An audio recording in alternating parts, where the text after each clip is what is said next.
Se lo comentábamos, pese a la extensa reunión de este martes, el oficialismo y la oposición no han logrado acuerdos en las negociaciones para avanzar en el nuevo proceso constituyente. Conversaciones donde la composición del órgano sigue siendo uno de los puntos de mayor discusión. Todo esto en medio del emplazamiento que realizó el presidente Boric a zanjar el acuerdo esta semana.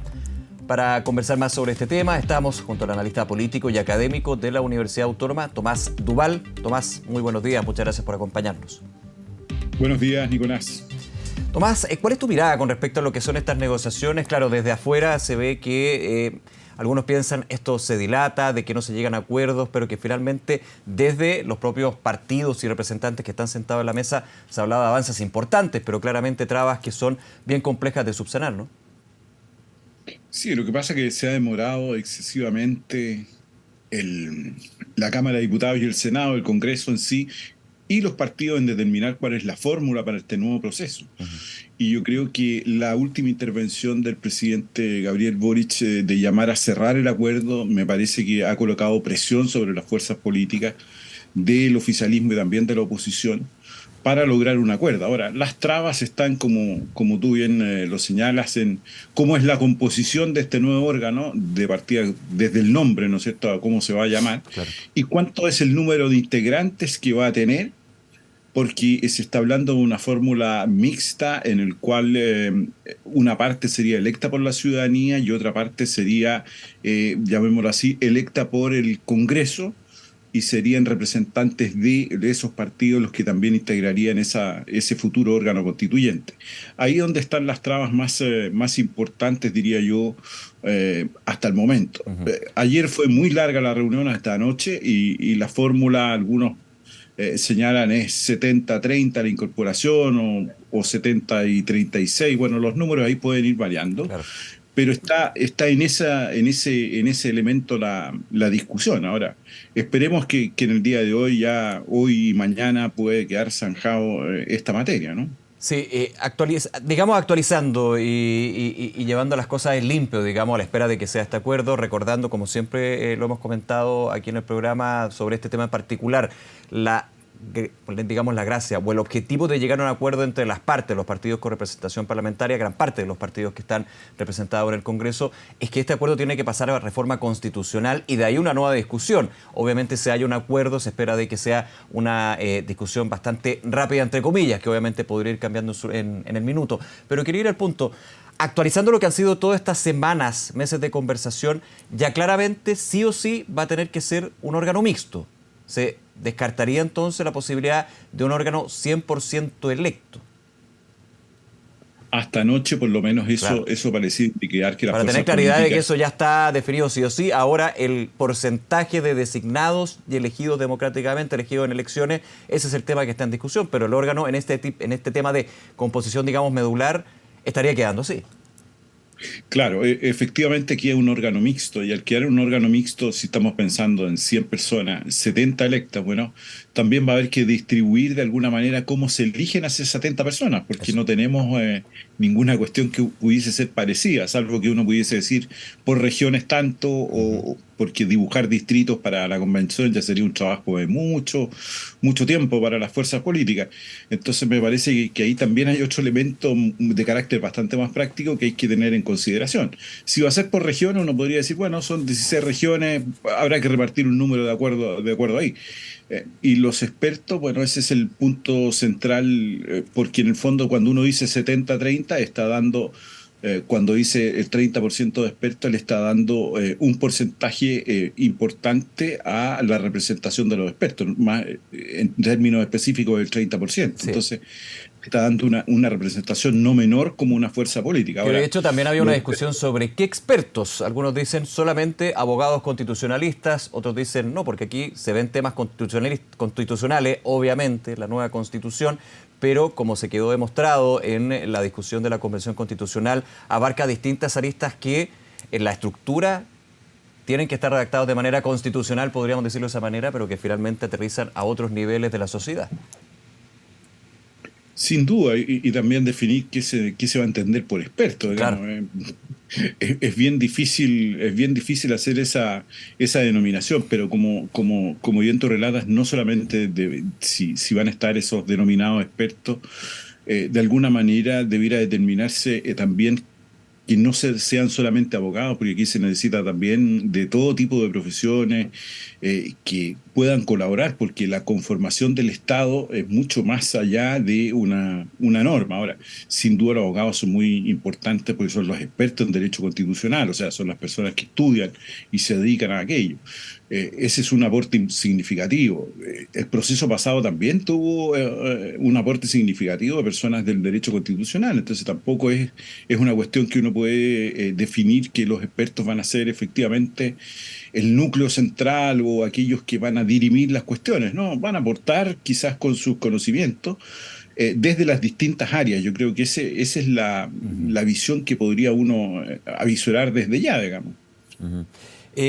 Ahora, Tomás, hay otros temas que ya están zanjados, digamos, en términos de el previo a llegar a este órgano, lo que falta esto de lo de la composición y también la proporción.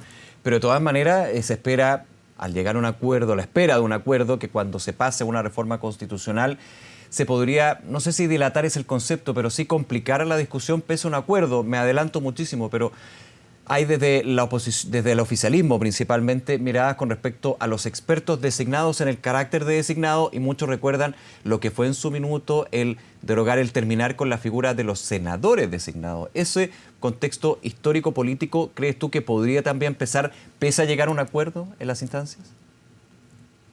Siempre van a estar. Cuando no es un órgano 100% electo, las críticas sobre quienes no son electos por la ciudadanía, de alguna manera siempre van a poder retrotraerse, digamos. Pero, pero efectivamente, si las fuerzas políticas llegasen a ese acuerdo, van a tener que respetar e implementar. Ahora, como tú bien dices, en la reforma constitucional, si uno mira el proceso pasado, después del acuerdo hubo también muchas reformas que incidieron. Claro. Por ejemplo, en la paridad, la incorporación de los pueblos originarios, son normas posteriores al acuerdo de noviembre del año 19, digamos. Entonces, de alguna manera uno podría también esperar que después de este acuerdo, bueno, se produzca también la acción del Congreso como tal y pudiesen incorporarse otros elementos que hasta el momento no se han visto. Claro, uno podría esperar que esta discusión se alargue, pero obviamente hay un tema que pone una pared, un muro, que son los tiempos electorales, que más que recomendado, ha fijado previamente, digamos, el servicio electoral con respecto a los días, los meses que se necesitan para finalmente desarrollar una elección, y también a nivel político la preocupación que existe de que se vayan traslapando elecciones, digamos, tradicionales, por de alguna manera decirlo, con esta elección para un nuevo órgano, ¿no? Claro, el CERVEL ha dicho que el óptimo es hacer una elección en abril próximo. Bueno, pero eso supone que uno debiera iniciar las campañas al menos con 2 meses de antelación. Claro. Estamos hablando de finales de enero. Ya estamos pensando, claro, ya estamos pensando que esta reforma constitucional debería quedar, falta el acuerdo todavía, debería quedar zanjada en enero, recordando que febrero es receso legislativo. Siempre puede tender a algún cambio ahí, pero de todas maneras el Congreso no funciona en febrero y retoma en marzo para luego un nuevo año legislativo. O sea, también complica eso. Claro, podría funcionar excepcionalmente para esta norma, pero de alguna manera ese tiempo también influye en que ya no sería abril, sino que estamos hablando de junio. Porque hay un plazo para hacer campaña, porque va a haber una convención con un porcentaje de electos importante. Entonces, claro, hay que dar un tiempo para hacer esas campañas políticas, para que el Congreso tramite y termine efectivamente de todos los detalles, el CERVEL tome nota y pueda cerrar los padrones y establecer cuál es un nuevo proceso electoral. Eso es muy importante. Entonces, claramente, si se quiere por parte de las fuerzas políticas tener a finales del año 2023 un texto que pueda ser sometido nuevamente a la ciudadanía, yo creo que ya estamos con los plazos casi encima. Yo diría que debieran permanecer, si quieren realmente sacar este proceso, debieran permanecer los partidos políticos reunidos sin pararse hasta que se levante con un acuerdo durante esta semana. De otra manera, los tiempos son muy, muy complejos. Ahora, con el tiempo que se ha demorado esta discusión, entendiendo también y poniendo la pelota en el piso de lo complejo, digamos, que es que los partidos, que las fuerzas políticas se pongan de acuerdo en un tema y después también con la experiencia que se ha tenido del proceso anterior, digamos, el proceso de una nueva constitución. Es importante también ver lo que ha sido la percepción de la ciudadanía, distintas encuestas que muestran que de alguna manera va perdiendo fuerza lo que es este proceso por parte de las personas, pero principalmente porque hay otras urgencias, otros elementos que le preocupan más. El tema de la seguridad e inseguridad, el tema económico, la situación del próximo año. ¿Cómo también crees tú, Tomás, dentro de la dificultad que tiene esto, se maneja y se trata o se podría tratar de levantar nuevamente como un tema relevante, quizás no urgente, para algunos sí, pero quizás no urgente como otros, pero sí relevante y profundo para la democracia chilena?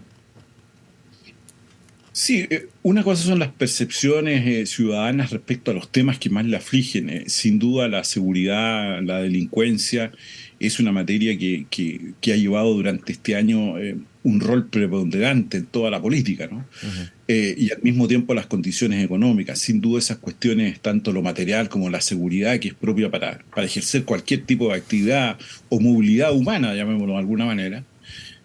Esos temas son una prioridad para la ciudadanía, sin duda. Y yo creo que eso es una labor fuertemente donde el gobierno debe tener unas políticas públicas adecuadas a ello. Pero este proceso constituyente tampoco puede quedar abierto como si se hubiese iniciado, quedó semi hecho y no se terminó. Creo que sería lo peor. Estamos en medio de una crisis política importante. Recordemos los problemas de representación que hemos tenido, las propias características. Recordemos que el Congreso y los partidos políticos son, a raíz de las encuestas, son los peores evaluados como instituciones. Entonces, naturalmente tenemos un problema importante. Yo creo que el tener un nuevo texto constitucional puede ser el punto de partida, de salida de esta crisis política. De otra manera, vamos a perpetuar un tema sin resolverlo, y eso quizás puede ser mucho más dañino de que tener un nuevo texto constitucional. Uh-huh. Y me parece que la necesidad es obvia hoy día de hacerlo. Tú mencionabas, Tomás Duval, al principio de nuestra conversación, y agradeciendo por supuesto tu tiempo, lo que ha sido el emplazamiento, las declaraciones que los últimos días, el fin de semana especialmente, hizo el presidente Gabriel Boric. También retrotrayéndonos, digamos, al principio de esta conversación en el Congreso, luego del plebiscito de salida, donde gana el rechazo, donde desde la oposición se criticó la falta de presidencia del gobierno. Ahora esta crítica vuelve a resonar, yo creo que con menos potencia. No se quiebra la mesa, digamos, como lo fue en su minuto anterior, pero sí con el llamado de la oposición al presidente de la República a alinear a su coalición. ¿Cómo ves tú lo que han sido las declaraciones y por sobre todo la mirada del presidente, quien ha dicho reiteradas veces, ahora con más fuerza, de que el órgano que se va a establecer debería 100% electo? Llegamos a la conclusión que, como están las cosas, al parecer claramente va a ser mixto, no 100% electo, por lo menos como van las negociaciones, las conversaciones. Yo valoro las palabras del presidente porque dan cuenta que efectivamente en Chile vivimos en un régimen presidencial y el presidente hace pocos días, ¿no es cierto?, dijo que era necesario apurar y terminar este acuerdo constitucional. Y me parece que eso coloca una presión sobre las fuerzas políticas, tanto del oficialismo como de la oposición, para llegar a un acuerdo. Y desde ese punto, más allá del contenido que se pueda discutir, me parece que el presidente da esa señal que para mí es lo relevante, lo importante, porque también estamos viendo que los tiempos van a ser muy complejos. Claro. Y el presidente tiene también la obligación de gobernar. Y una manera es este acuerdo constitucional de sacarlo adelante como fue propuesto. Porque recuerden que si uno se remite al texto constitucional actual, no habría que estar en esta discusión, pero a raíz del plebiscito quedó abierto este proceso y efectivamente tiene que cerrarse con un nuevo proceso constitucional para tener un nuevo texto. Entonces me parece que eso es muy importante. La voluntad que ha tenido el presidente, yo creo que fue oportuno y preciso en el momento en que él dijo estas palabras. Bien, Tomás Duval, agradecerte esta conversación. Seguimos a la espera, por supuesto, de lo que va a ser en las reuniones que se retoman a las 2 de la tarde del día de hoy y a ver si hay novedades al respecto. Muchísimas gracias nuevamente. Que te vaya muy bien. Buenos días, Nicolás. Muy buenos días. Gracias.